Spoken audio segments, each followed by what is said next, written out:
Assalamualaikum warahmatullahi wabarakatuh. Halo semuanya, perkenalkan nama saya Putri Suciati, NIM 2208100004.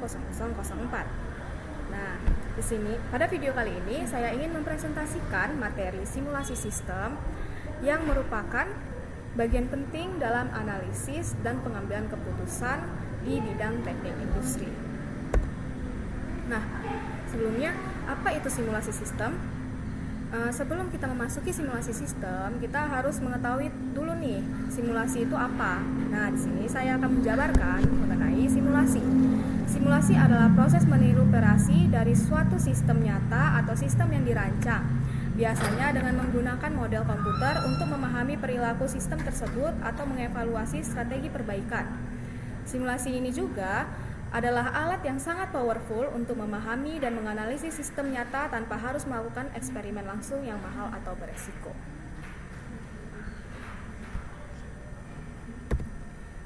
Nah, kita akan memasuki materi selanjutnya, yaitu pendekatan simulasi sistem. Dalam dunia teknik industri, simulasi sering digunakan ketika sistem nyata terlalu mahal, beresiko, atau tidak efisien untuk diuji secara langsung. Misalnya nih, kita ingin tahu apakah menambah satu loket di rumah sakit akan mengurangi waktu tunggu pasien daripada langsung menerapkannya dan menanggung biaya. Lebih baik kita simulasikan terlebih dahulu. Simulasi ini juga memungkinkan kita mengevaluasi performa sistem tanpa harus mengganggu operasional sesungguhnya. Nah, sekarang kita akan memasuki langkah-langkah dalam pemodelan sistem. Langkah-langkah dalam pemodelan sistem antara lain yaitu 1. Perumusan masalah. Perumusan masalah ini yaitu mengidentifikasi masalah utama dalam sistem. Yang kedua, pengumpulan dan analisis data. Ini berdasarkan dapatkan data yang relevan seperti waktu proses, kedatangan, jumlah sumber daya, dan lain-lain. Yang ketiga, model konseptual. Buat diagram atau logika alur proses. Contohnya itu kita membuat flowchart terlebih dahulu, baru itu kita akan mengetahui logika alur prosesnya itu bagaimana. Nah, langkah keempat yaitu membangun model simulasi. Masukkan model ke dalam software seperti Arena. Yang kelima, verifikasi dan validasi. Pastikan model berjalan sesuai logika dan mencerminkan realitas. Yang keenam, eksperimen simulasi dan analisis hasil. Jalankan model dengan skenario berbeda. Langkah terakhir yaitu yang ketujuh, rekomendasi atau implementasi solusi. Ambil keputusan berdasarkan hasil simulasi.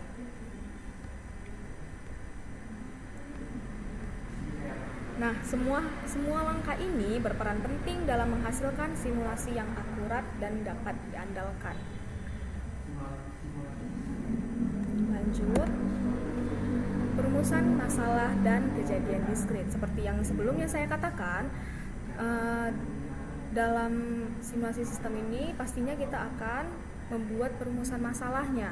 Nah, langkah awal dan paling krusial dalam proses simulasi adalah merumuskan masalah secara spesifik dan jelas, tanpa pemahaman yang mendalam terhadap permasalahan yang terjadi. Model simulasi yang dibangun dapat menjadi tidak relevan atau bahkan menyesatkan. Perumusan masalah adalah tahapan di mana kita mendefinisikan apa yang menjadi kendala utama dalam sistem nyata yang ingin dianalisis. Misalnya nih, saya kasih contoh dalam suatu sistem pelayanan publik. Masalah yang dihadapi bisa berubah, waktu tunggu pelanggan yang terlalu lama, utilisasi karyawan yang tidak merata, juga kapasitas pelayanan yang kurang optimal. Dalam merumuskan masalah, kita juga harus menetapkan tujuan simulasinya terlebih dahulu, seperti mengurangi waktu tunggu hingga di bawah 5 menit atau meningkatkan throughput layanan sebesar 20%. Nah, sekarang kita harus mengidentifikasi elemen sistem. Setelah masalah tadi kita rumuskan, kita harus mengenali komponen-komponen apa saja sih yang ada di dalam sistem. Saya akan memberitahukan Komponen-komponen yang ada dalam sistem perumusan masalah ini seperti yang pertama itu entitas. Entitas ini pelanggan, produk, dan lain-lain. Yang kedua proses, misalnya proses layanan dan produksi. Yang ketiga sumber daya, misalnya kasir dan mesin. Yang keempat itu kejadian atau event yang mengubah status sistem. Nah, kejadian diskrit simulasi yang kita gunakan dalam kebanyakan kasus adalah simulasi kejadian diskrit. Nah, sistem kejadian diskrit itu adalah sistem yang statusnya hanya berubah pada titik-titik waktu tertentu akibat adanya peristiwa atau event. Contoh dalam sistem pelayanan yaitu kejadian pertama atau event pertama itu pelanggan datang ke sistem lalu dicatat sebagai entitas baru. Kejadian kedua atau event kedua, pelanggan mulai dilayani lalu kasir menjadi sibuk. Event ketiga atau peristiwa ketiga, pelanggan selesai dilayani lalu kasir kembali tersedia. Event terakhir atau peristiwa yang terakhir, peristiwa yang keempat, pelanggan keluar dari sistem, menjadikan entitas keluar dari model. Nah, dengan menggunakan pendekatan kejadian diskrit ini, kita hanya fokus pada perubahan yang signifikan dalam sistem, sehingga proses simulasi menjadi lebih efisien dan realistis. Ini berbeda dengan simulasi kontinu, yang dimana perubahan terjadi sepanjang waktu tanpa henti. Pentingnya memahami kejadian diskrit juga untuk memastikan bahwa urutan logika simulasi mencerminkan pada kenyataannya. Artinya, kita harus tahu secara jelas kapan dan bagaimana status sistem berubah agar simulasi memberikan hasil yang akurat. Nah, sebelum saya memasuki dasar simulasi kejadian diskrit, saya akan memberikan salah satu contoh nyatanya. Di sebuah restoran cepat saji, waktu tunggu pelanggan bisa sangat lama saat jam makan siang. Jika pengelola restoran ingin tahu apakah penambahan satu kasir akan mengurangi waktu tunggu, maka bisa dibuat simulasi kejadian diskrit dari proses antrian hingga selesai membayar. Itu contohnya, contoh kecilnya. Nah, saya juga akan menambahkan sedikit tentang keunggulan simulasi kejadian diskrit adalah efisiensinya dalam memodelkan sistem. Kita hanya fokus pada momen-momen penting dalam perubahan status sistem. Baik, selanjutnya saya akan membahas mengenai dasar simulasi kejadian diskrit. Simulasi kejadian diskrit merupakan jenis simulasi yang paling umum digunakan dalam dunia industri. Dalam pendekatan ini, waktu maju berdasarkan urutan event yang terjadi, bukan secara kontinu. Artinya, waktu simulasi hanya bergerak ke titik saat event selanjutnya terjadi. Komponen utama dari simulasi kejadian diskrit antara lain yaitu clock. Clock itu jam simulasi yang menunjukkan waktu saat ini. Yang kedua, event list, daftar peristiwa yang akan terjadi berikutnya. Yang ketiga, state variables, yaitu menyimpan informasi status sistem, misalnya jumlah entitas dalam antrian. Keempat, statistical counters, alat untuk mencatat statistik seperti waktu tunggu rata-rata, tingkat utilisasi, dan lain-lain. Dengan pendekatan ini, kita bisa memantau perubahan status dalam sistem secara efisien dan detail. Nah, bayangkan kamu mensimulasikan antrian di SPBU. Eventnya adalah kendaraan datang, mulai mengisi bensin, selesai mengisi, dan pergi. Dari sini, kamu bisa mengetahui seberapa lama rata-rata antrian, kapan waktu puncaknya, dan apakah jumlah nozi sudah optimal. Nah, masuk ke materi selanjutnya yaitu Activity Cycle Diagram atau ACD, bilangan acak, dan input distribusi. Saya akan menjabarkan sedikit mengenai ACD, bilangan acak, dan input distribusi. Yang pertama itu Activity Cycle Diagram atau ACD. ACD adalah alat bantu visual yang menggambarkan siklus aktivitas dari entitas dalam sistem. Ini membantu dalam menyusun urutan aktivitas secara logis. Contohnya, entitas datang, lalu antri, dilayani, kemudian keluar sistem. Nah, Yang kedua itu pembangkit bilangan acak, yang tadi judul materinya bilangan acak. Ini pembangkit bilangan acak atau random number generator. Karena banyak aspek dalam sistem nyata bersifat tidak pasti, kita butuh bilangan acak untuk meniru kondisi tersebut. Arena menyediakan generator bilangan acak internal yang menghasilkan angka berdasarkan distribusi tertentu. Nah, masuk ke distribusi probabilitas input atau input distribusi. Di sini kita menggunakan data untuk menentukan jenis distribusi yang tepat. Beberapa jenis distribusi yang umum antara lain yaitu eksponensial. Ini cocok untuk waktu antar kedatangan. Yang kedua, triangular untuk waktu proses dengan nilai minimum, modus, dan maksimum. Ketiga, normal digunakan jika data simetris dan menyebar secara normal. Pemilihan distribusi yang tepat berdasarkan data sangat penting agar hasil simulasi mendekati kenyataan.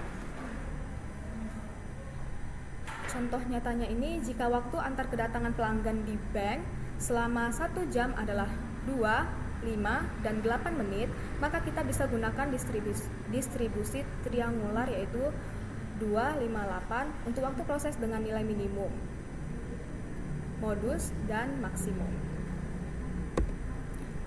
Selanjutnya, simulasi empiris. Nah, simulasi empiris merujuk pada model simulasi yang didasarkan pada data observasi nyata, bukan hanya asumsi atau teori. Pendekatan ini sangat berguna untuk meningkatkan keakuratan model. Langkah-langkah dalam membangun simulasi empiris antara lain yaitu 1. Lakukan survei atau observasi langsung. Yang kedua, rekam waktu proses aktual. Ketiga, analisis data menggunakan perangkat statistik. Dan terakhir, masukkan hasil ke model simulasi sebagai distribusi input. Nih, saya memberikan contoh simulasi empirisnya. Contohnya itu, jika kita mengamati bahwa waktu pelayanan pelanggan berkisar antara 3 hingga 10 menit dengan rata-rata 6 menit, maka kita bisa gunakan distribusi triangular yang seperti saya jelaskan sebelumnya di slide sebelumnya. Distribusi triangular 3, 6, 10, nilai minimum, modus, dan maksimum. Keunggulan simulasi empiris ini yaitu mewakili kenyataan lebih akurat, meningkatkan kepercayaan terhadap hasil simulasi, dan juga relevan untuk pengambilan keputusan strategis. Nah, ini dengan pendekatan empiris, keakuratan model meningkat karena tidak hanya bergantung pada asumsi. Jadi dia tidak hanya bergantung pada asumsi, melainkan data yang kita dapatkan sesuai dengan si triangular tadi, distribusi triangular tadi. Arena simulation software. Sebelumnya saya akan menjelaskan Arena itu apa sih. Nah, Arena adalah perangkat lunak simulasi berbasis visual yang dikembangkan oleh Rockwell Automation. Dengan Arena, kita bisa menyusun model simulasi sistem kejadian diskrit menggunakan antarmuka grafis yang intuitif. Nah, komponen utama di Arena ini tuh ada, di sini saya buatnya ada 5. Yang pertama itu create, membuat entitas. Yang kedua hold, menahan pergerakan sementara entitas. Yang ketiga proses pelayanan dengan atau tanpa resource. Yang keempat decide, mengambil keputusan percabangan. Yang terakhir itu dispose, mengakhiri siklus entitas. Nah, fitur unggulan Arena itu antara lain adalah dapat memasukkan distribusi waktu proses secara fleksibel. Yang kedua, bisa mengatur jumlah resource dan kapasitasnya. Ketiga, menyediakan grafik animasi dan laporan statistik secara otomatis. Yang keempat, mendukung simulasi dengan berbagai skenario, what if analysis. Nah, setelah model selesai dan dijalankan, Arena akan memberikan laporan hasil berupa statistik seperti rata-rata waktu tunggu, panjang antrian, juga utilisasi resource. Dengan informasi ini, kita bisa menentukan apakah sistem sudah optimal atau perlu perbaikan. Oke, nah saya kasih contohnya nih. Misalnya dalam simulasi SPBU, kamu bisa melihat bahwa antrian melebihi kapasitas pada jam tertentu. Maka, solusi bisa berupa penambahan jalur atau pembagian waktu shift operator. Ini akan disimulasikan ke aplikasi Arena ini, Arena Simulation Software. Nah, ini contoh modul Arena Simulation Software. Nah, yang ini tadi itu create. Di sini saya membuatnya itu ada dua entitas, motor masuk dan mobil masuk. Ini komponennya ini tuh create, yaitu yang berfungsi untuk membuat entitas motor masuk dan mobil masuk. Lalu kita buatlah komponen yang kedua, yaitu hold, menahan entitas. Nih, tahan motor, juga mobil tahan atau tahan mobil. Nah, komponen ketiga itu proses motor ke ini, nanti kan bakal ke yang motor ini dia memilih ke POM 1K atau ke POM 2K. Jadi proses ini yaitu proses pelayanannya juga. Ini di mobil juga ada, dari mobil kan proses itu menuju ke POM 3 atau POM 4. Nah, di site ini pengambilan keputusan. POM 1, POM 2, POM 3. Ini dilayani sepertinya ya. Waktu pelayanan ya. Ini nanti jumlahnya yang dia udah dari sini ke sini, ini di sini nanti jumlahnya gitu. Yang terakhir dispose, kendaraan keluar, ini mengakhiri siklus entitas yang dari sini, diakhiri di sini dengan jalur-jalur yang ada, yang saya buat contohnya ini. Oke. Nah, kesimpulan dari presentasi saya ini. Simulasi sistem adalah metode penting untuk memahami dan mengoptimalkan kinerja sistem nyata tanpa harus melakukan perubahan langsung. Dengan pendekatan kejadian diskrit, kita hanya memodelkan perubahan penting sehingga lebih efisien dan sesuai realita. Tahapan simulasi dimulai dari perumusan masalah, pengambilan data, hingga pemodelan dan analisis hasil. Pendekatan empiris yang didasarkan pada data nyata meningkatkan akurasi model. Alat bantu seperti activity cycle diagram, pembangkit bilangan acak, dan distribusi probabilitas input membantu menggambarkan dinamika sistem secara lebih tepat.